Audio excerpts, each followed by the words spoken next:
Hi ಎಲ್ರಿಗೂ ನಮಸ್ಕಾರ, welcome back to my channel. ನಾನು ನಿಮ್ಮ ರಮ್ಯಾ ನವೀನ್. ಎಲ್ಲರೂ ಹೇಗಿದ್ದೀರಾ? ಐ ಹೋಪ್ ಎಲ್ಲರೂ ಚೆನ್ನಾಗಿದ್ದೀರಾ ಅಂತ ಭಾವಿಸ್ತಾ ನಾವು ಕೂಡ ತುಂಬಾ ಚೆನ್ನಾಗಿದ್ದೀವಿ ಅಂತ ಹೇಳ್ತಾ ಇವತ್ತಿನ ಬ್ಲಾಗ್ನ ಸ್ಟಾರ್ಟ್ ಮಾಡ್ತಾ ಇದ್ದೀನಿ. ಆ್ಯಕ್ಚುಲಿ ನೆನ್ನೆ ಬ್ಲಾಗಲ್ಲಿ ನಾನು ಬ್ಲೌಸ್ ಎಲ್ಲ ಸ್ಟಿಚಿಂಗ್ ಆಯಿತು ಇಸ್ಕೊಂಡು ಬಂದೆ ಅಂತ ಅಂದ್ಬಿಟ್ಟು ನಮ್ಮ ಅಮ್ಮಂದು ಮತ್ತು ನಮ್ಮ ಅತ್ತೆದು ಎಲ್ಲ ತೋರಿಸಿದ್ದೆ. ಸೊ ಸುಮಾರು ಜನ ನನಗೆ ಕಮೆಂಟ್ ಹಾಕಿದ್ರು ಮತ್ತು ಇನ್ಸ್ಟಾದಲ್ಲೂ, ರಮ್ಯಾ ನಿಮ್ಮ ಬ್ಲೌಸ್ ಯಾವ ಥರ ಇದೆ ತೋರಿಸ್ಬಿ ಬೇಗ ಅಂತ ಅಂದ್ಬಿಟ್ಟು. ನಾನು ಅದಕ್ಕೆ ಹೇಳಿದ್ದೆ, ನಾನು ನಿಮಗೆ ಸ್ವಲ್ಪ ಆಲ್ಟ್ರೇಷನ್ ಇದೆ, ಅದು ಆದಮೇಲೆ ತೋರಿಸ್ತೀನಿ ಅಂತ.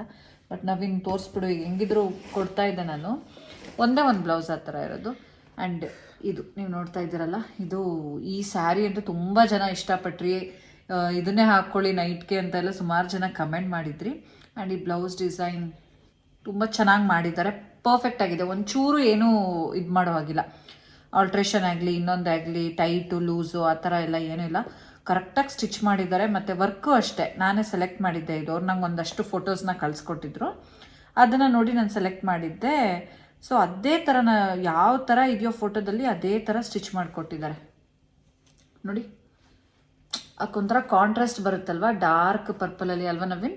ನಂಗೆ ತುಂಬ ಅಂದರೆ ತುಂಬ ಇಷ್ಟ ಆಯಿತು. ನಿಮ್ಮ ಕಾಲ ಅಂದರೆ ಯಾವುದು? ನೀವು ಮದುವೆ ಆಗೋ ಟೈಮ್ ಏನಾದರೂ ಇತ್ತಾ ನಿಮ್ಮ ಕಾಲದಲ್ಲಿ? ಏನಾದ್ರು ನೀವೇನಾದರೂ ಬ್ಲೌಸ್ ಹಾಕೊಂತ ಇದ್ರ ನಮ್ಮ ಕಾಲದಲ್ಲಿ ಅಂತ? ಇಲ್ಲ, ನಮ್ಮ ಕಾಲದಲ್ಲಿ ಅಂದರೆ ಈ ಏನು ಯೋಚನೆ ಗೊತ್ತಾ ನನಗೆ, ಇವತ್ತು ಈ ಇಷ್ಟೊಂದು ದುಡ್ಡು ಖರ್ಚು ಮಾಡಿ ಇಷ್ಟೊಂದೆಲ್ಲ ಮಾಡಿಸ್ಕೊತಿರಲ್ಲ, ಬಡವ್ರ ಮನೆ ಮದುವೆನೇ ಆಗೋಯ್ತಿತ್ತು. ಇದು ಬರೀ ಬ್ಲೌಸು ಕೊಡೋ ದುಡ್ಡು. ಇವತ್ತಿನ ಕಾಲ ಹಂಗಿದೆ. ಈಗ ಸ್ಯಾರಿಗಿಂತನೂ ಕೆಲವು ಸಲ ಏನಾಗ್ಬಿಡುತ್ತೆ ಗೊತ್ತಾ, ನಾವು ಸ್ಯಾರಿನೇ ಒಂದು 2-3 ಸಾವಿರ ಕೊಟ್ಟು ತೊಗೊಂಡಿರ್ತೀವಿ, ಅದಕ್ಕೆ ಹಾಕೊಳ್ಳೋ ಬ್ಲೌಸನೇ ಜಾಸ್ತಿ ಇರುತ್ತೆ. ಹಂಗಾಗಿದೆ ಇವತ್ತಿನ ಕತೆ. ಅಷ್ಟೇ ಲುಕ್ ಕೊಡುತ್ತೆ ಗೊತ್ತಾ. ಗಂಡಿರ ಪಾಡು ನಾಯಿ ಪಾಡು. ಅಯ್ಯೋ ನೋಡಿ ಫ್ರೆಂಡ್ಸ್ ಹೆಂಗಿದೆ. ಈ ಸುಮ್ಮನೆ ಇರಿ, ನಾನು ಡಿಸ್ಟರ್ಬ್ ಮಾಡೋದು ಇವರು ಮಧ್ಯ ನೋಡಿ ಎಷ್ಟು ಚೆನ್ನಾಗಿದೆ. ಸ್ಲೀವ್ಸ್ ಹತ್ರ ಎಲ್ಲ ಹತ್ರದಿಂದ ತೋರಿಸ್ತೀನಿ. ಸೊ ಇನ್ನೇನು ಆದರೂ ಏನೇ ಹೇಳ್ರಿ, ಅದೆಷ್ಟಾದ್ರೂ ಲಕ್ಷ ಖರ್ಚಾಗ್ಬಿಡ್ಲಿ, ಆದರೆ ಹೆಣ್ಮಕ್ಳು ಹಿಂಗೆಲ್ಲ ಹಾಕೊಂಡಾಗ ಚೆನ್ನಾಗಿ ಕಾಣ್ತಾರಲ್ಲ, ಅವಾಗ ಕಣ್ ತುಂಬಿಸ್ಕೊಳ್ಳೋದು ನೋಡ್ಬಿಟ್ಟು. ಇವಾಗ ಖರ್ಚು ಬಗ್ಗೆ ಅಯ್ಯೋ ಇಷ್ಟೊಂದು ಆಗ್ಬಿಡುತ್ತಾ ಅದು ಇದು ಅಂತ ಇದ್ ಮಾಡೋದು, ಆಮೇಲೆ ಕಣ್ ತುಂಬಿಸ್ಕೊಳ್ಳೋದು. ಅದ್ರಲ್ಲೂ ನಾನು ಹೆಂಡತಿ ಅಂತ ಹೇಳಿಲ್ಲ, ಹೆಣ್ಮಕ್ಳು ಅದ್ ಯಾರ್ಯಾರು ನೋಡೋರು ಏನ್ ಕತೆನೋ ಅಲ್ವಾ. ನನ್ನ ಹೆಂಡತಿ ಮಾತ್ರ ನಾನು ನೋಡೋದು. ಕಂಡಿದ್ದೀನಿ ನೋಡಿ. ಬ್ಯಾಗ್ ಡಿಸೈನ್ ಈ ಥರ ಬರುತ್ತೆ, ಫುಲ್ ಒಂಥರ ಸಿಂಪಲ್ ಆಗಿ ನೀಟಾಗಿರ್ಲಿ ಅಂತ ಅಂದ್ಬಿಟ್ಟು ಈ ಥರ ಸ್ಟಿಚ್ ಮಾಡಿ. ನಾನು ನೋಡಿರ್ತೀನಿ ಅಲ್ವೋ, ರೆಡಿ ಆಯ್ತಿದ್ದಂಗೆ ಬಂದು ಕೇಳೋದವ್ರು, ನವೀನ್ ಹೇಗೆ ಕಾಣ್ತಿದ್ದೀನಿ, ನವೀನ್ ಹೇಗೆ ಒಂದಿನಾನು ತಾನಾಗೆ ಹೇಳೋದಿಲ್ಲ. ಮತ್ತೆ ಇನ್ನೇನು 7 ಗಂಟೆ ಟೈಮ್ ಕೊಟ್ರೆ ತಾನೇ ಹೇಳೋದೇ ಇಲ್ಲ ನೀನು ಹೇಳೋದೇ ಇಲ್ಲ. ಬಿಸಿ ಇರ್ಲಿ, ರೆಡಿಯಾಗಿ ಬತ್ತಿದಂಗೆ ನಾನು ರಮ್ಯಾ ಸಕ್ಕದಾಗ ಕಾಣ್ತಿದ್ಯಾ ಅನ್ಬಿಡು ಅನ್ಬೇಕು. ಅದು ಬುದ್ಧಿವಂತಿಕೆ. ಎಲ್ಲ ಗಂಡಸರುಗಳಿಗೆ ಹೇಳ್ಬಿಡ್ತೀನಿ ಕೇಳಿ, ಚೆನ್ನಾಗಿ ಕಾಣಲಿಲ್ಲ ಅಂದ್ರೆ ಚೆನ್ನಾಗಿ ಕಾಣ್ತಿದೆ, ಮನಸ್ಸು ಖುಷಿ ಪಡ್ಸಕ್ಕೆ ದುಡ್ಡು ಕೊಡ್ಬೇಕಾ ಕಾಸು ಕೊಡ್ಬೇಕಾ, ಚೆನ್ನಾಗಿ ಕಾಣ್ತಿದ್ಯಾ ಅನ್ಬಿಡಿ. ಇಲ್ಲ, ಇವ್ರಂತೂ ಡೈರೆಕ್ಟ್ ಆಗಿ ಹೇಳ್ಬಿಡ್ತಾರೆ. ನನ್ಗೇನಾದ್ರು ಇನ್ ಕೇಸ್ ನಂಗೇನಾದ್ರು ಆ ಸ್ಯಾರಿ ಕಲರ್ ಮ್ಯಾಚ್ ಆಗ್ತಿಲ್ಲ, ನಿಂಗೆ ಯಾಕೋ ಈ ಕಲರ್ ಚೆನ್ನಾಗಿ ಕಾಣ್ತಾರೆ ಡಿಸಪಾಯಿಂಟ್ ಆದ್ರೂ ಪರವಾಗಿಲ್ಲ ಅಂದ್ಬಿಡ್ತಾರೆ. ಸೊ ನಾನು ಇಮಿಡಿಯೇಟ್ ಆಗಿ ಚೇಂಜ್, ಇನ್ ಹೇಳೋದ್ಮೇಲೆ ಮುಗೀತು, ಇನ್ನು ಹಾಕೊಂಡು ಹೋಗೋ ಸೀನೇ ಇಲ್ಲ. ಸೊ ಈಗ ಈ ಬ್ಲೌಸ್ ಬಗ್ಗೆ ಹೆಂಗೈತೆ ಹೇಳಿ. ಆನಿಯನ್ ಕಲರ್ ಚೆನ್ನಾಗಿದೆ, ಬಹುತ್ ಅಚ್ಚಾ ಹೈ, ಬಹುತ್ ಬ್ಯೂಟಿಫುಲ್ ಹೈ, ಚೆನ್ನಾಗಿದೆ, ಬಹುತ್ ಚಂಗ್ಲೈಸ್. ಯಾವ್ಯಾವ ಲ್ಯಾಂಗ್ವೇಜ್ ಅಲ್ಲ ಅದೇನೇನು ಹೇಳಿದ್ರು ಏನು ಕತೆನೋ. ಸೊ ನೋಡಿ ಫ್ರೆಂಡ್ಸ್, ಕೇಳ್ತಾ ಇರ್ತೀರಾ ರಮ್ಯಾ ಡಿಸೈನ್ ನೀಟಾಗಿ ತೋರಿಸಿ ಅಂತೆಲ್ಲ ಹೇಳ್ತಾ ಇರ್ತೀರಾ. ದಯವಿಟ್ಟು ನೀಟಾಗಿ ನೋಡ್ಕೊಳ್ಳಿ ಆಯ್ತಾ. ತುಂಬಾ ಚೆನ್ನಾಗಿ ಚೆನ್ನಾಗಿ ಕಾಣುತ್ತೆ ಇದು. ಎಷ್ಟು ಕೊಟ್ಟೆ ಚಿನ್ನ ಇದಕ್ಕೆ? ಇದು ಎಷ್ಟು ನನಗೆ ಮರ್ತೋಯ್ತು, ನಾನು ಒಟ್ಟಿಗೆ ಎಲ್ಲ ಕೊಟ್ಟನಲ್ಲ. ಎಷ್ಟು ಇದು? 3,500. ಹಾಂ, 3,500.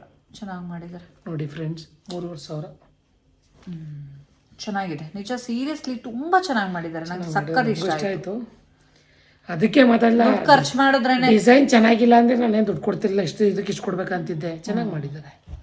ಆಮೇಲೆ ಇನ್ನೊಂದು, ಈಗ ಇದನ್ನ ಆಕ್ಚುಲಿ ನಾನು ಹಾಕೋಬೇಕು ಅಂತ ಅನ್ಕೊಂಡಿರೋದು ಮಾರ್ನಿಂಗ್ ರಿಸೆಪ್ಷನ್ಗೆ. ನೈಟ್ ರಿಸೆಪ್ಷನ್ಗೆ ಲೆಹಂಗಾ ಹಾಕೊಂತೀನಲ್ವಾ, ಇದನ್ನ ಮಾರ್ನಿಂಗ್ ರಿಸೆಪ್ಷನ್ಗೆ ಅಯ್ಯೋ ಚೇಂಜ್ ಮಾಡೋದಾ ಬೇಡವಾ ಈ ಥರ ಕನ್ಫ್ಯೂಷನ್ ಅಲ್ಲೇ ಇದ್ದೀನಿ. ಬಟ್ ಅವತ್ತಿನ ದಿನ ನನ್ಗೆ ಯಾವ ಥರ ಪೇಷನ್ಸ್ ಇರುತ್ತೆ. ರಿಸೆಪ್ಷನ್ ನೈಟು ಇದೆ, ಮತ್ತೆ ಧಾರೆ ಮುಹೂರ್ತ ಆದ್ಮೇಲೆ ಕೂಡ ರಿಸೆಪ್ಷನ್ ಇದೆ. ಅವಂತೂ ಚೇಂಜ್ ಏನು ಮಾಡಲ್ಲ, ಪಂಚೆ ಶಲ್ಯ ಅದರಲ್ಲೇ ಚೆನ್ನಾಗಿ ಕಾಣ್ತೀರಾ. ನಾವು ಹಂಗೆ ಕಾಲ ಕಳೆದು ಬಿಡ್ತೀವಿ ಅದರಲ್ಲೇ ಆರಾಮಾಗಿ ಅಷ್ಟೇ. ಸೊ ಅವಾಗ ಮಾರ್ನಿಂಗ್ ರಿಸೆಪ್ಷನ್ಗೆ ಇದನ್ನ ವೇರ್ ಮಾಡೋಣ ಅಂತ ಅನ್ಕೊಂಡಿದ್ದೀನಿ. ಯಾವೊಂದು ಗುರು 14 ಸಲ ಬಟ್ಟೆ ಚೇಂಜ್ ಮಾಡ್ಕೊಂಡು ಅಯ್ಯೋ ಸುಮ್ಮನಿದೆ ಆಯಿತು. ಸೊ ಫ್ರೆಂಡ್ಸ್, ಇದು ದಾರ ಮುಹೂರ್ತ, ಇದಂತೂ ನಂಗೆ ಬಹಳ ಇಷ್ಟ ಆಯ್ತು. ಧಾರೆ ಮುಹೂರ್ತ ಇದು ಫುಲ್ ವರ್ಕ್ ಇದೆ ಫ್ರೆಂಡ್ಸ್. ಇದು ತುಂಬಾ ಚೆನ್ನಾಗಿ ಮಾಡಿದ್ದಾರೆ. ಪ್ರೈಸ್ ಹೇಳೋದು ಬೇಡ, ಅವರೇ ಗೆಸ್ ಮಾಡ್ತಾರಾ? ನೋಡೋಣ. ಹಾಂ ಬಟ್ ಲಿಟಲ್ ಬಿಟ್ ಕಾಸ್ಟ್ಲಿನೇ ಇದು, ಯಾಕಂದ್ರೆ ವರ್ಕ್ ನೀವು ನೀಟಾಗಿ ನೋಡ್ಬೋದು ಎಷ್ಟು ಚೆನ್ನಾಗಿ ವರ್ಕ್ ಮಾಡಿದ್ದಾರೆ ಅಂತ ಅಂದ್ಬಿಟ್ಟು. ಇದು ಸ್ಲೀವ್ಸ್ ಹತ್ರ ಮತ್ತೆ ಇಲ್ಲಿ ನೋಡಿ ಈ ಮೆಟೀರಿಯಲ್ ಯೂಸ್ ಮಾಡಿದಾರಲ್ಲ ಇದೇ ಬೇರೆ ಮೆಟೀರಿಯಲ್ಲು, ಮತ್ತೆ ಮೆಟೀರಿಯಲ್ ಅಂದ್ರೆ ಥ್ರೆಡ್ ಯೂಸ್ ಮಾಡಿರೋದು ಇದೆಲ್ಲ ಸ್ಟೋನ್ಸ್ದು, ಮತ್ತೆ ಇದು ನೋಡಿ ಇದು ಬೇರೆ ಈ ಫ್ಲವರ್ ಅಲ್ಲಿ ಎಷ್ಟು ಚೆನ್ನಾಗಿ ಗ್ರ್ಯಾಂಡ್ ಆಗಿ ಮಾಡಿದ್ದಾರೆ ಅಂದ್ರೆ. ಆಮೇಲೆ ಸ್ಯಾರಿ ನಾನು ಹೆಂಡತಿ ಪರ್ಚೇಸ್ ಮಾಡ್ರಲ್ಲ ಒಂದಕ್ಕಿಂತ ಒಂದು ಚೆನ್ನಾಗಿರೋದು ತಗೊಂಡವಳೆ, ಭಾಳ ಇಷ್ಟ ಆಯ್ತು ನನಗೆ. ಈ ಸ್ಯಾರಿ ತಗೋಬೇಕಾದ್ರೆ ನವೀನ್ ಇರ್ಲಿಲ್ಲ, ಆ ಸ್ಯಾರಿ ತಗೋಬೇಕಾದ್ರೆ ಇದ್ರು, ಇದು ತಗೋಬೇಕಾದ್ರೆ ಬಟ್ ಅವ್ರದ್ದು ಏನೇ ತಗೊಂಡ್ರು ನನ್ನ ಹೆಂಡತಿ ತೋರಿಸ್ತಾಳೆ, ಒಂದು ಫೋಟೋನಾದ್ರು ಕಳ್ಸಿಬಿಡ್ತಾಳೆ. ನಾನು ಇಲ್ಲ ಅಂದ್ರೆ ಅವಳಿಗೆ ಇಷ್ಟಪಟ್ಟಿದ್ದೆ ಅವಳು ತಗೊಳ್ಳೋದು. ಆದ್ರೂ ಒಂದ್ಸಲ ಕೇಳಿಲ್ಲ ಅಂದ್ರೆ ಸಮಾಧಾನ ಆಗಲ್ಲ. ಚೆನ್ನಾಗಿದೆ ಚೆನ್ನಾಗಿದೆ ಚೆನ್ನಾಗಿದೆಯಾ ಇದು ನೋಡಿ ಸ್ವಲ್ಪ ಗ್ರ್ಯಾಂಡ್ ಆಗೇನೆ ಮಾಡಿಸಿದೀನಿ. ಇದಕ್ಕೆ ಬರೋಬ್ಬರಿ ಎಷ್ಟಾಯ್ತು ಗೊತ್ತಾ ಫ್ರೆಂಡ್ಸ್, ನಾನೇ ಹೇಳ್ಬಿಡ್ತೀನಿ ದುಡ್ಡನ್ನ, 9,000. ಅದು ಇದ್ರದ್ದು ಜಿಗ್ಸಾಗು ಮತ್ತೆ ಎಲ್ಲ ಸೇರೋಟಲ್ಲಿ 9,500. ತುಂಬಾ ಗ್ರ್ಯಾಂಡ್ ಆಗಿದೆ ಅಂಡ್ ತುಂಬಾ ರಿಚ್ ಆಗಿದೆ. ಡೈರೆಕ್ಟ್ ಆಗಿ ನೋಡಿದ್ರಂತೂ ಇನ್ನೂ ಇದಾಗ ಕಾಣುತ್ತೆ ನೋಡಿ. ಒಂದ್ಸಲಿ ಕೆಳಗಡೆ ಇಷ್ಟೊಂದು ಖರ್ಚು ಮಾಡ್ಬೇಕಂತ ಒಂದ್ ಕಡೆ ಅನಿಸ್ತದೆ ನೋಡಿ. ಒಂದೇ ಸಲ ಹಾಕೊಳ್ಳೋದು, ಫುಲ್ ಗ್ರ್ಯಾಂಡ್ ಇದೆ. ಇನ್ನು ಹಾಕೊಳ್ಳೋದೇ ಇಲ್ಲ ನಾವು. ಹಂಗಲ್ಲ ಒಂದ್ಸಲ ತಗೊಬಿಟ್ರೆ ಅದು ಅರ್ಧ ಗಂಟು ಬಿಡಲ್ಲ, ಅದನ್ನೇ ಹಾಕೊಂಡು ಅರ್ಧ ಹಾಕ್ಬಿಡ್ತೀವಿ. ಹೆಣ್ಮಕ್ಳು ಹಂಗಲ್ಲ, ಅಯ್ಯೋ ಇದು ಅದಕ್ಕೂ ಹಾಕೋಬಿಟ್ಟಿದ್ವಿ ಇದಕ್ಕೆ ಹಾಕ್ಬಿಟ್ಟು ಅವ್ರು ನೋಡ್ಬಿಟ್ಟಿರ್ತಾರೆ, ಇವ್ರು ನೋಡ್ಬಿಟ್ರೆ ನಾವು ಹಾಕೊಳ್ಳಲ್ಲ ಅಂತಾರೆ. ಇವ್ರಿಗೆ ಎಷ್ಟು ಫೀಲ್ ಆಗ್ತಿರ್ಬೇಡ, ಇದು ಬ್ಲೌಸ್ಗೆ ಇಷ್ಟೊಂದು ದುಡ್ಡು ಕೊಡ್ತಾರೆ. ಒಂದ್ಸಲ ಹಾಕೊಳ್ಳಕ್ಕೆ ಇಷ್ಟೊಂದು ಖರ್ಚು. ಏನ್ ಒಂದ್ಸಲ ಏನ್ ಹಾಕೊಳ್ಳಲ್ಲ, ಇದೇನ್ ಲೆಹೆಂಗಾ ಒಂದ್ಸಲ ಹಾಕ್ಬಿಟ್ಟು ಎತ್ತಿಡಕ್ಕೆ. ಮದ್ವೆಗೆ ಲೆಹಂಗಾ ಅವತ್ತು 6.5 ವರ್ಷದ ಹಿಂದೆ 16,000 16,000 ಕೊಟ್ಟು ಲೆಹಂಗಾ ತಗೊಂಡ್ರು. ವೇನ್ನ ಜಿರಳೆಗಳು ಕಚ್ಚಾಕ್ಬಿಟ್ಟಿದ್ದು. ಜಿರಳೆನ ಇಲ್ಲಿನ ಜಿರಳೆನ ಯಾವುದೋ ಗೊತ್ತಿಲ್ಲ, ಆ ಚಂದಕ್ಕೆ ಇಟ್ಕೊಂಡಿದ್ರು. ಅಂದರೆ ನಾವು ಎಲ್ಲಾಗೆಲ್ಲ ರೆಂಟೆಡ್ ಹೌಸಲ್ಲಿ ಇದ್ವಲ್ಲ, ಅಲ್ಲಿ ಇಲ್ಲಿ ಚೇಂಜ್ ಮಾಡ್ಬೇಕಾದ್ರೆ ಕರೆಕ್ಟಾಗಿ ಇಟ್ಕೊಂಡಿರ್ಲಿಲ್ಲ. ನಮ್ಮ ಅಮ್ಮನ ಮನೇಲೇನೆ, ಅಮ್ಮನ ಮನೇಲಿ ಇಟ್ಟಿದ್ದ. ನಮ್ಮ ಅಮ್ಮನ ಮನೇಲೆ ನಂದು ಇದ್ರು ಲೆಹೆಂಗದು ಗೊತ್ತಾ ಅದು ಅದೊಂದಷ್ಟಗ್ಲ ಹೋಲೆ ಆಗ್ಬಿಡ್ತು ನನ್ಗೆ. ಅದು ಯಾವಾಗ ಅದಂಗ್ ಮಾಡ್ತೋ ಇನ್ ನೆಕ್ಸ್ಟ್ ಹಾಕೊಳಕ್ಕೆ ಮನ್ಸಾಗ್ಲಿಲ್ಲ. ಈಗ ರೀಸೆಂಟ್ ಆಗಿ ಅಂದ್ರೆ ಅದನ್ನ ಸ್ವಲ್ಪ ಕಟ್ ಮಾಡಿಸಿ ಎಲ್ಲ ಆಲ್ಟ್ರೇಷನ್ ಮಾಡಿಸಿ ಚಿಂಟು ವೇರ್ ಮಾಡಿದ್ಲು. ಈಗ ಯಾವ್ದೋ ಒಂದು ಇನ್ನೊಂದು ಏನಾಗುತ್ತೆ ಗೊತ್ತಾ, ಈಗ ಏನಕ್ಕೆ ಜನಗಳು ಸ್ವಲ್ಪ ರೆಂಟೆಡ್ ಹೋಗಿ ಅಂತೀವಿ. ರೆಂಟೆಡ್ ಹೋದ್ರೆ ಏನಾಗ್ಬಿಡ್ತದೆ, 2,000-3,000 ಕೊಟ್ಟರೆ ಹೊಸದೇ ಸಿಕ್ಬಿಡ್ತದೆ, ಲೈಫ್ ಟೈಮ್ ನಮ್ಗೆ ಉಳ್ಕೊತದೆ. ಬಟ್ ಆದ್ರೂ ವೇಸ್ಟ್ ನಾವ್ ಯೋಚನೆ ಮಾಡೋದೇ ವೇಸ್ಟ್. ಸೀರಿಯಸ್ಲಿ ಇನ್ನು ಮದ್ವೆ ಬಂದೇ ಇಲ್ಲ, ಅವಾಗಲೇ ಅನ್ಸ್ಬಿಡ್ತು ನನಗೆ ಒಂದ್ ನಿಮಿಷ ಇರಿ ನಾನು ಲೆಹೆಂಗಾ ಹೋಗ್ಬಾರ್ದಿತ್ತು, ಸ್ಯಾರಿನೇ ತಗೋಬೇಕಿತ್ತು ಅಂತ. ಯಾಕಂದ್ರೆ ಅನ್ಸ್ಬಿಡ್ತು, ಯಾಕಂದ್ರೆ ನಾನು ಇದು ಒಂದೇ ಸಲ ನನಗೆ ಗೊತ್ತಿರಂಗೆ ಇದೊಂದೇ ಮದ್ವೆಗೆ ನಾನು ಹಾಕೊಳ್ಳೋದು. ಆಮೇಲೆ ಅದು ನೋಡ್ತೀವಿ, ಅದು ಸ್ವಲ್ಪ ವೇರ್ ಮಾಡ್ಕೊಂಡು ಕಂಫರ್ಟಬಲ್ ಆಗಿ ಇರಕ್ಕಾಗಲ್ಲ, ಸ್ವಲ್ಪ ವೆಯ್ಟ್ ಜಾಸ್ತಿ ಇರುತ್ತೆ. ಅದು ಅದೇ ತರ ನವೀನ್, ಅದು ಫುಲ್ಲು ಇದು ಬರುತ್ತಲ್ಲ ಕೆನಾನ್ ಎಲ್ಲ ಬರುತ್ತಲ್ಲ. ಬಟ್ ಏನ್ ಗೊತ್ತಾ, ನಾನ್ ಲೆಹೆಂಗಾನೇ ಏನಕ್ಕೆ ಚೂಸ್ ಮಾಡಿದೆ ಅಂದ್ರೆ ನೋಡಿ, ಈ ತರ ಲೆಹೆಂಗಾನೆಲ್ಲ ಯಾವಾಗ ಹಾಕೋತೀವಿ ಹೇಳಿ, ತೀರಾ ಕ್ಲೋಸ್ ಆಗಿರೋರ್ದು ಮದ್ವೆ ಇದ್ರೆ ಅಷ್ಟೇ ಹಾಕೊಳ್ಳೋದು. ಇನ್ ನನ್ನ ಮದ್ವೆಲಿ ಹಾಕೊಂಡಿದ್ದೆ, ಅದ್ ಬಿಟ್ರೆ ಇನ್ ಯಾರ ಮದ್ವೆಲೂ ನಾನು ಹಾಕೊಂಡಿಲ್ಲ. ಇನ್ನ ತಮ್ಮನ ಮದ್ವೆ ಬಿಲೋ 30 ಇದ್ದಾಗ ಹಾಕೊಂಡ್ಬಿಟ್ಟು ಶೋಕಿ ಮಾಡ್ಬೇಕು. ಎಬೋ 30 ಆಗ್ಬಿಡ್ತು ಅಂದ್ರೆ ಶೋಕಿ ಮಾಡಕ್ಕಾಗಲ್ಲ. ಅದಕ್ಕೇನೆ ನಾವು ಈಗ ನಮಗ್ 30 ಎಬೋನು ಇಲ್ಲ ಬಿಲೋನು ಇಲ್ಲ, ಆಯ್ತಾ. ಅಂದ್ರೆ 31 ಏನು ಇನ್ನೂ ಕಂಪ್ಲೀಟ್ ಆಗಿಲ್ಲ, ಇನ್ನು 6 months ಇದೆ. ಸೊ ಈಗ ಹಾಕೋಬಿಡೋಣ ಅಂತ ಹಾಕೋತಾ ಇದೀನಿ. ನೀವ್ ಹಂಗ ಅನ್ಕೊಳ್ಳೋದು ಸುಳ್ಳು. ಸ್ವಲ್ಪ ಸ್ಲಿಮ್ ಆಗಿ ಎಲ್ಲ ಮೇಂಟೈನ್ ಮಾಡಿದ್ರೆ ಎಬೋ 30 ಆದ್ರೂ ಹಾಕೋಬಹುದು. ನೀವೇನು ಹೆಣ್ಮಕ್ಳ ಬಗ್ಗೆ ಜಡ್ಜ್ ಮಾಡೋದು ಅದನ್ನೇ ಹಾಕೋಬೇಕು ಇದನ್ನೇ ಹಾಕೋಬೇಕು ಅಂತ ನಮ್ಮ ಇಷ್ಟ. 50 ವರ್ಷ 60 ವರ್ಷದವ್ರು ಚಡ್ಡಿ ಟಿ ಶರ್ಟ್ ಹಾಕೋ ಓಡಾಡ್ತಾರೆ, ನಿಮ್ಮನ್ನ ಲೆಹಂಗಾ ಹಾಕಬೇಡಿ ಅಂತ ಹೇಳಕ್ಕೆ ಹೇಳ್ದೆ. ಆಮೇಲೆ ಫ್ರೆಂಡ್ಸ್ ಇನ್ನೊಂದು ಒಂಥರ ಆರೆಂಜ್ ಸ್ಯಾರಿ ನಾನು ನಮ್ಮ ಅಕ್ಕ ಇಬ್ರು ಒಂದೇ ತರ ತಗೊಂಡಿದೀವಿ ಅಂತ ಹೇಳಿದ್ನಲ್ಲ, ಅದಕ್ಕೆ ಆಕ್ಚುಲಿ ನಾನೇನು ಚಾಯ್ಸ್ ಮಾಡಿರ್ಲಿಲ್ಲ. ಅವ್ರಿಗೆ ಒಂದು ಡಿಸೈನ್ ಸಿಂಪಲ್ ಆಗಿ ಡಿಸೈನ್ ಮಾಡ್ಬಿಡಿ ಅಂತ ಅಂದಿದೆ. ಅದಕ್ಕೆ ಅವರು ತುಂಬಾ ಸಿಂಪಲ್ ಆಗಿ ಈ ತರ ಮಾಡಿದ್ದಾರೆ. ಇದಕ್ಕೆ ಪ್ರೈಸ್ ಫ್ರೆಂಡ್ಸ್ ನಾನು ಅದೇನು ಜಿಗ್ಜಾಗು ಪಾಲ್ಸು ಅದ್ರದ್ದೆಲ್ಲ ಸೇರಿ 2,100 ರೂಪಾಯಿ ಕೊಟ್ಟಿದ್ದೀನಿ ಅಷ್ಟೇನೆ. ಅದು ತುಂಬಾ ಸಿಂಪಲ್ 2,100 ಈ ಡಿಸೈನ್ ನಾನು ಸೆಲೆಕ್ಟ್ ಮಾಡಿರ್ಲಿಲ್ಲ, ಅವರೇನೆ ಇಟ್ಟಿರೋದು ಆಯ್ತಾ. ನಾನಾಗಿದ್ರೆ ನಾನು ಈ ತರ ಇಡ್ತಾ ಇರ್ಲಿಲ್ಲ, ನಾನು ಸ್ವಲ್ಪ ಬೇರೆ ತರ ಥ್ರೆಡ್ ವರ್ಕ್ ಆ ತರ ಏನಾದ್ರು ಮಾಡಿಸ್ತಾ ಇದ್ದೆ. ಅವರೇ ಇಟ್ಟಿದ್ದಾರೆ. ಬರೋಬ್ಬರಿ ಅರ್ಜೆಂಟ್ ಅಲ್ಲಿ ಇದ್ದೆ ಸ್ನೇಹಿತರೆ, ಬರೋಬ್ಬರಿ 3 ಬ್ಲೌಸ್ಗೆ 15,100 ರೂಪಾಯಿ. ನಿಮಗ್ ಗೊತ್ತಾ, ನನಗೆ ಎಷ್ಟೋ ಜನ ನನ್ನ ವ್ಯೂವರ್ಸ್ ಸಬ್ಸ್ಕ್ರೈಬರ್ಸ್ ಕಮೆಂಟ್ ಮಾಡಿದ್ದಾರೆ, ರಮ್ಯಾ ಸೀರಿಯಸ್ಲಿ ಬೆಟರ್, ನಮ್ಗೆ ಈ ಕಡೆ ಬ್ಯಾಂಗ್ಳೂರ್ ಸೈಡ್ ಈ ಕಡೆ ಎಲ್ಲ ಇನ್ನೂ ಕಾಸ್ಟ್ಲಿ ಹೇಳ್ತಾರೆ ರಮ್ಯಾ. ನಂದು ಇದು ಪಾಪು ಬರ್ಡೇಲಿ ಸ್ಟಿಚ್ ಮಾಡಿಸಿದ್ನಲ್ಲ ಬ್ಲೌಸ್, ಅದಕ್ಕೆ 3-3.5 ಏನೋ ಆಗಿತ್ತು ಅಂತ ಹೇಳಿದೆ.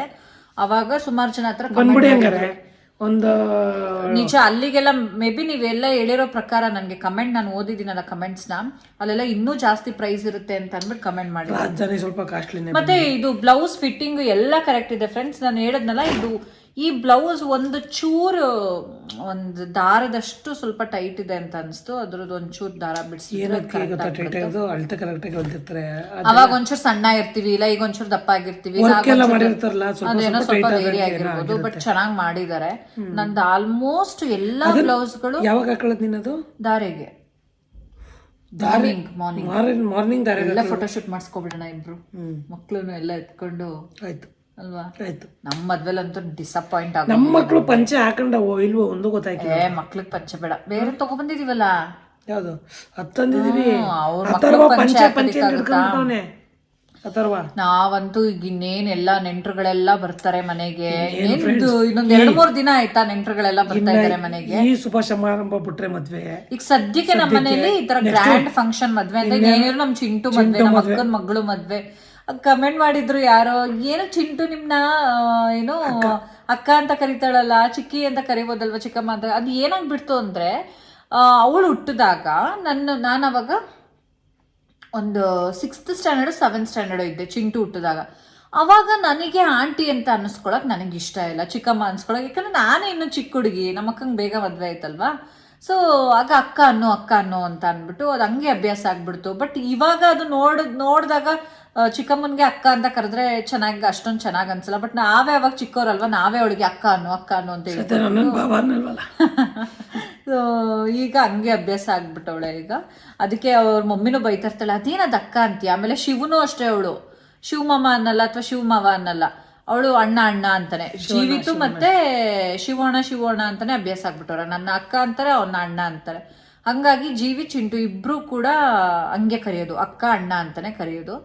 ಆಮೇಲೆ ಈಗ ಜೀವಿತ್ನು ಮಿಸ್ ಮಾಡ್ಕೊತಾ ಇದೀವಿ ಅವನು ಇದ್ರೆ ಎಷ್ಟು ಒಂಥರ ಅವನು ಎಲ್ಲರ ಜೊತೆ ಇರಬೇಕು, ಈ ಥರ ಮೂಮೆಂಟ್ಸ್ ಎಲ್ಲ ಎಂಜಾಯ್ ಮಾಡಬೇಕು. ಮಕ್ಕಳು ಎಜುಕೇಷನ್ ಅಂತ ಬಂದಾಗ ನಿಜ ಪೇರೆಂಟ್ಸ್ಗೆ ಎಷ್ಟು ಒಂದು ಹೋಪ್ಸ್ ಇಟ್ಕೊಂಡು ಆಸೆ ಇಟ್ಕೊಂಡು ಅವ್ರನ್ನ ಓದಿಸೋದಕ್ಕೆ ಕಳಿಸಿರ್ತಾರೆ. ಬಟ್ ಈ ಥರ ಫಂಕ್ಷನ್ಸು ಅದು ಇದು ಅಂದಾಗ ನಿಜವಾಗ್ಲೂ ಮಿಸ್ ಮಾಡ್ಕೋತೀವಿ. ನೋಡಬೇಕು, ಏನೋ ಬರ್ತಾನೆ ಹಬ್ಬಕ್ಕೇನೋ ಬರ್ಬೋದು ಇವಾಗ. ಇನ್ನು ಮದುವೆ ಪ್ರಿಪ್ರೇಷನ್ ನಮ್ದು ಇನ್ನೂ ಶಾಪಿಂಗ್ ಪೆಂಡಿಂಗ್ ಇದೆ. ಯಾವಾಗ ಹೋಗೋಣ ನಾವು? ಹೋಗ್ಬೇಕು ನಾನು ಇನ್ನು ಈಗ ಇದ್ರು ನೋಡ್ಕೊಂಡ್ ಬರೋಣ. ಏನ್ ಮಾಡ್ತಾ ಇದ್ರು ಮಕ್ಳು? ಯಾವ್ದ್ರದನ್ನ? ನನ್ ಜುವೆಲ್ರಿ ಸೆಟ್ ಇಲ್ಲೇ ನಲ್ಮೆ ಸಿದ್ಧಾರ್ಥಲ್ಲೇ ಬಿಟ್ಟು ನೈಟ್ ರಿಸೆಪ್ಷನ್ಗೆ ಹಾಕೊಳ್ಳೋದಕ್ಕೆ ಸೆಟ್. ಏನ್ರಿ ಹೆಣ್ಮಕ್ಳದ್ ಇನ್ನೂ ಮುಗ್ದಿಲ್ಲ ಅಂದ್ರೆ? ನಂದು ಇನ್ನೂ ಮುಗ್ದಿಲ್ಲ ಗುರು, ನಂದು ಇನ್ನೂ ಎಷ್ಟು ಪೆಂಡಿಂಗ್ ಐತೆ ಗೊತ್ತಾ? ನಾನು ಇನ್ನೂ ಬೇಗ ರೊಟ್ಟದೊಂದು ಶಾಪಿಂಗ್ ಆಗ್ಬೇಕಷ್ಟೇ, ಇನ್ನೆಲ್ಲ ಮುಗಿಸಿದ್ದೀನಿ ನಾನು. ಈಗೇನು ಹೋಗೋಣ ಬೇಡವಾ? ನಾಳೆ ಹೋಗೋಣ ಬಿಡಿ. ಆಗ್ಲೇ ಏನು ಹೊಸಿ ಚಳಿ ಅಲ್ಲ, ಇದ್ದಕ್ಕಿದ್ದಕ್ಕೆ ಚಳಿ ಕಡಿಮೆ ಆಗಿತ್ತು, ಈಗ ಜಾಸ್ತಿ ಆಗ್ಬಿಟ್ಟೈತೆ. ಸ್ವಲ್ಪ ಬೆಳಗಿಂದ ಬಿಸಿಲಿತ್ತು, ಇವತ್ತಿತ್ತು, ನೆನ್ನೆ ಅಂತೂ ಒಂಚೂರು ಬಿಸಿಲಿರ್ಲಿಲ್ಲ. ಸೊ ಫ್ರೆಂಡ್ಸ್, ಬ್ಲೌಸ್ ಡಿಸೈನ್ ಇಷ್ಟ ಆಯ್ತಲ್ವಾ ನಿಮ್ಗೆ? ಯಾವ್ದು ಇಷ್ಟ ಆಯ್ತು ಪರ್ಟಿಕ್ಯುಲರ್ ಆಗಿ ಆ 3ಅಲ್ಲಿ ಅಂತ ಅಂದ್ಬಿಟ್ಟು? ಒಂದಂತೂ ಫುಲ್ ಸಿಂಪಲ್ ಬಿಡಿ. ಸೊ ನಿಮ್ಗೆ ಯಾವ್ದು ಇಷ್ಟ ಆಯ್ತು ಅಂತ ನನಗೆ ಕಮೆಂಟ್ ಮಾಡಿ ಆಯ್ತಾ? ನಾನೇ ಹೇಳ್ಬಿಡ್ತೀನಿ ಅವ್ರು ಯಾವ್ದು ಇಷ್ಟಪಡ್ತಾರೆ ಅಂತ. ನಂಗೆ ಗೊತ್ತು, ನೀವು ಹೇಳೋದಕ್ಕಾಗಲ್ಲ. ನಿಮ್ಗೆ ಇದು ಇಷ್ಟ ಆಗಿರ್ಬೋದು ಫುಲ್ ಗ್ರನ್, ಇನ್ ಕೆಲವ್ರಿಗೆ ಲ್ಯಾವೆಂಡರ್ ಕಲರ್ ಇಷ್ಟ ಆಗ್ಬೋದು. ನೀವೇ ಹೇಳ್ಬಿಡಕ್ಕೆ ಏನು, ಎಲ್ಲಾರ್ದು ಒಪಿನಿಯನ್ ಒಂದೇ ತರ ಇರುತ್ತೆ. ಇವ್ರು ಎಷ್ಟು ಓವರ್ ಕಾನ್ಫಿಡೆನ್ಸ್ ನೋಡಿ, ಇವ್ರಿಗೆ ಎಲ್ಲ ಗೊತ್ತು. ಹೆಣ್ಮಕ್ಳು ಸೀರೆ ಬಗ್ಗೆ ಬ್ಲೌಸ್ ಬಗ್ಗೆ ಅನ್ಕೊಂಡು. ಈಗ ಹೇಳ್ತೀನಿ ಕೇಳು, ಬೆಳ್ಳಿ ಮತ್ತೆ ಚಿನ್ನ ಎರಡನ್ನೂ ಇಟ್ಟಾಗ ಜನ ಹೇಳೋದು ಚಿನ್ನನೇ ಚೆನ್ನಾಗೈತೆ ಅಂತ. ಹಂಗ ಅನ್ಕೊಳ್ಳೇಬೇಡಿ. ಕೆಲವ್ರಿಗೆ ಲ್ಯಾವೆಂಡರ್ ಇಷ್ಟ ಆಗುತ್ತೆ ಗೊತ್ತಾ, ಅವ್ರಿಗೆ ಒಂಥರ ಅದು. ನನ್ಗೆ ಎರಡು ಇಷ್ಟ ಆಯ್ತು ಆಯ್ತಾ. ಲೆಕ್ಕ ಚಿನ್ನದ ಕಿರೀಟಕ್ಕಿಂತ ಬೆಳ್ಳಿ ಕಾಲುಂಗ್ರಕ್ಕೆ ಕೆಲವ್ರಿಗೆ ಇಷ್ಟ ಆಗ್ಬೋದು ಅಲ್ವಾ ಫ್ರೆಂಡ್ಸ್? ಸೊ ಕಮೆಂಟ್ ಮಾಡಿ ನಿಮಗೆ ಯಾವ್ದು ಇಷ್ಟ ಆಯ್ತು ಅಂತ. ನನಗಂತೂ ಎರಡಕ್ಕೂ ನಾನು 100 ಕೊಡ್ತೀನಿ. ಸೊ ನಿಮಗೆ ಪರ್ಟಿಕ್ಯುಲರ್ ಆಗಿ ಪಿಂಕ್ ಆರ್ ಲ್ಯಾವೆಂಡರ್, ಪಿಂಕ್ ಇಷ್ಟ ಆದ್ರೆ ಪಿಂಕ್ ಅಂತ ಕಮೆಂಟ್ ಮಾಡಿ, ಲ್ಯಾವೆಂಡರ್ ಇಷ್ಟ ಆಗಿದ್ರೆ ಲ್ಯಾವೆಂಡರ್ ಅಂತ ಕಮೆಂಟ್ ಮಾಡಿ. ಗೊತ್ತಾ, ನನ್ನ ಇಷ್ಟಪಡೋರೆಲ್ಲ ಏನ್ ನೋಡ್ತಾರೆ, ಲ್ಯಾವೆಂಡರ್ ಇದು ಪಿಂಕ್ ಅಂತ. ನೋಡೋಣ, ಹಂಗಾದ್ರೆ ನೋಡೋಣ ಫ್ರೆಂಡ್ಸ್. ಯಾರಿಗೆಲ್ಲ ನವೀನ್ ಅವ್ರ ಕಂಡ್ರೆ ಇಷ್ಟನೋ, ಈ ರಮ್ಯಾ ನವೀನ್ ಯೂಟ್ಯೂಬ್ ಜರ್ನಿ ನೋಡಿದಿರ ಅಲ್ವಾ, ಅದರಲ್ಲಿ ಯಾರಿಗೆ ರಮ್ಯನ್ ಕಂಡ್ರೆ ಇಷ್ಟನೋ ಅವರೆಲ್ಲ ಲ್ಯಾವೆಂಡರ್ ಅಂತ ಕಮೆಂಟ್ ಮಾಡಿ. ಯಾರಿಗೆ ನವೀನ್ ಅವ್ರ ಕಂಡ್ರೆ ಇಷ್ಟನೋ ಅವರು ಪಿಂಕ್ ಅಂತ ಕಮೆಂಟ್ ಮಾಡಿ. ಪಿಂಕ್ ಅಂಡ್ ಲ್ಯಾವೆಂಡರ್ ಎರಡು ಅಂತ ಕಮೆಂಟ್ ಮಾಡ್ಬೇಡಿ, ಎರಡರಲ್ಲಿ ಒಂದನ್ನಷ್ಟೇ ಕಮೆಂಟ್ ಮಾಡ್ಬೇಕು. ಸೊ ಎರಡು ಕಾಮೆಂಟ್ ಮಾಡಿದ್ರೆ ಇಬ್ರು ಇಷ್ಟ. ಹಂಗಲ್ಲ ಇಬ್ರು ಅಂತ ಹೇಳಂಗಿಲ್ಲ, ಯಾವ್ದಾದ್ರು ಒಂದು ಅಂತ ಹೇಳ್ಬೇಕಂದ್ರೆ ಫಸ್ಟ್ ಇಬ್ರು ಇಷ್ಟ. ಬಟ್ ಕಾಮೆಂಟ್ಸ್ ಎಲ್ಲ ಓದಿ ಯಾವ್ದು ಜಾಸ್ತಿ ಇರ್ತದೆ, ಪಿಂಕ್ ಲ್ಯಾವೆಂಡರ್, ಅವ್ರಿಗೆ ಫ್ಯಾನ್ಸ್ ಜಾಸ್ತಿ ಅಂತ. ಹೌದು, ಅಫ್ಕೋರ್ಸ್ ಆಯ್ತಾ. ಯಾವ್ದು ನಾಳೆ ವ್ಲಾಗ್ ಅಪ್ಲೋಡ್ ಮಾಡಾದ್ಮೇಲೆ ಇಫ್ ಇನ್ ಕೇಸ್ ಏನಾದ್ರು ಪಿಂಕ್ ಅಂತ ಜಾಸ್ತಿ ಕಮೆಂಟ್ಸ್ ಬಂದಿದ್ರೆ, ನವೀನ್ ಅವ್ರ ಕಂಡ್ರೇನೆ ಎಲ್ರು ಜಾಸ್ತಿ ಇಷ್ಟ, ಅವ್ರ ಕಂಡ್ರೇನೆ ಜಾಸ್ತಿ ಏನು ಇಷ್ಟಪಡೋವಂಥ ಜನಗಳಿರೋದು ಅಂತ ಗೊತ್ತಾಗುತ್ತೆ. ಇಫ್ ಇನ್ ಕೇಸ್ ಲ್ಯಾವೆಂಡರ್ ಅಂತ ಏನಾದ್ರು ಬಂದಿದ್ರೆ ಅದು ಈ ರಮ್ಯನ್ನ ಇಷ್ಟಪಡೋರು ಕಮೆಂಟ್ ಮಾಡಿರೋದು ಅಂತ. ನೋಡ್ಕೊಂಡು ಫಾಲೋವರ್ಸ್ ಆಗೋರು ಅಷ್ಟೊಂದು ಜನ ಎಂಥದ್ದು ಇಲ್ಲ. ಎಷ್ಟು ಜನ ನಿಮ್ಗೆ ಇಷ್ಟಪಡ್ತಾರೆ ಗೊತ್ತಾ? ನಿಮ್ ಕ್ಯಾರೆಕ್ಟರ್ ಇರ್ಬೋದು, ನೀವು ಹೆಂಡತಿನ ಮಕ್ಳನ್ನ ನೋಡ್ಕೊಳ್ಳೋದು, ಕೇರ್ ಮಾಡೋದಿರ್ಬೋದು, ಅದನ್ನ ಎಲ್ಲ ಎಷ್ಟು ಜನ ನನ್ಗನ್ಸುತ್ತೆ ನನ್ಗಿಂತನೂ ನನ್ನ ಸಬ್ಸ್ಕ್ರೈಬರ್ಸ್, ನನ್ನ ವ್ಯೂವರ್ಸ್ಗೆ ನೀವೇ ಇಷ್ಟ ಆಗ್ತೀರಾ ಅಂತ. ಹೌದಾ? ಸೊ ನಾನು ವೆಯ್ಟ್ ಮಾಡ್ತಾ ಇದ್ದೀನಿ ಏನು ಕಮೆಂಟ್ಸ್ ಬರ್ಬೋದು ಅಂತ ಅಂದ್ಬಿಟ್ಟು. ಸೊ ದಯವಿಟ್ಟು ಕಮೆಂಟ್ ಮಾಡಿ. ಆಮೇಲೆ ಇನ್ನು ಮದುವೆ ವ್ಲಾಗ್ ಶುರು ಆಗುತ್ತೆ. ಸೀರಿಯಸ್ಲಿ ನೀವು ಸಿಕ್ಕಾಪಟ್ಟೆ ಎಂಜಾಯ್ ಮಾಡ್ತೀರಾ ಆ್ಯಂಡ್ ಯಾವುದನ್ನು ಕೂಡ ನಾನು ಮಿಸ್ ಮಾಡಲ್ಲ. ಇರುತ್ತೆ, ಒಂಥರ ಸ್ವಲ್ಪ ಎಫರ್ಟ್ ಹಾಕಿನೇ ವ್ಲಾಗ್ಸ್ ಎಲ್ಲ ಮಾಡ್ತೀವಿ ಅಂತ ಹಳದಿ ಶಾಸ್ತ್ರದಲ್ಲೆಲ್ಲ ಸ್ವಲ್ಪ ಏನಾದ್ರು ಗೇಮ್ಸ್ ಎಲ್ಲ ಆ ಥರ ಎಲ್ಲ ಪ್ಲಾನ್ ಮಾಡ್ಕೊಂಡು ಏನಾದರೂ ನೋಡೋಣ ಅವತ್ತೆಲ್ಲ ಹೆಂಗಾಗುತ್ತೆ ಏನೋ ಅಂತ ಅಂದ್ಬಿಟ್ಟು. ಫ್ರೆಂಡ್ಸ್, ಇದಾಗಿತ್ತು ಇವತ್ತಿನ ವ್ಲಾಗ್. ಇವತ್ತಿನ ವ್ಲಾಗಲ್ಲಿ ನನ್ನ ತಮ್ಮನ ಮದುವೆಗೆ ನಾನು ಸ್ಟಿಚ್ ಮಾಡಿಸಿರೋಂಥ, ವರ್ಕ್ ಮಾಡಿಸಿರೋಂಥ ಬ್ಲೌಸ್ ಡಿಸೈನ್ಸ್ನೆಲ್ಲ ನಿಮ್ಮ ಜೊತೆ ಶೇರ್ ಮಾಡಿದ್ದೀನಿ. ಇಷ್ಟ ಆಗಿರುತ್ತೆ ಅಂತ ಭಾವಿಸ್ತೀನಿ. ಸೊ ಇದೇ ಥರ ಸಪೋರ್ಟ್ ಮಾಡಿ. ಇನ್ನೂ ನನ್ನ ಚಾನಲ್ನ ಸಬ್ಸ್ಕ್ರೈಬ್ ಮಾಡ್ಕೊಳ್ದೆ ಏನಾದ್ರು ಮಾಡ್ತಾ ಇದ್ರೆ ದಯವಿಟ್ಟು ಸಬ್ಸ್ಕ್ರೈಬ್ ಮಾಡ್ಕೊಳ್ಳೋದನ್ನ ಮರಿಬೇಡಿ ಅಂತ ಹೇಳ್ತಾ ಈ ಒಂದು ವ್ಲಾಗ್ನ ಇಲ್ಲಿಗೆ ಎಂಡ್ ಮಾಡ್ತೀವಿ.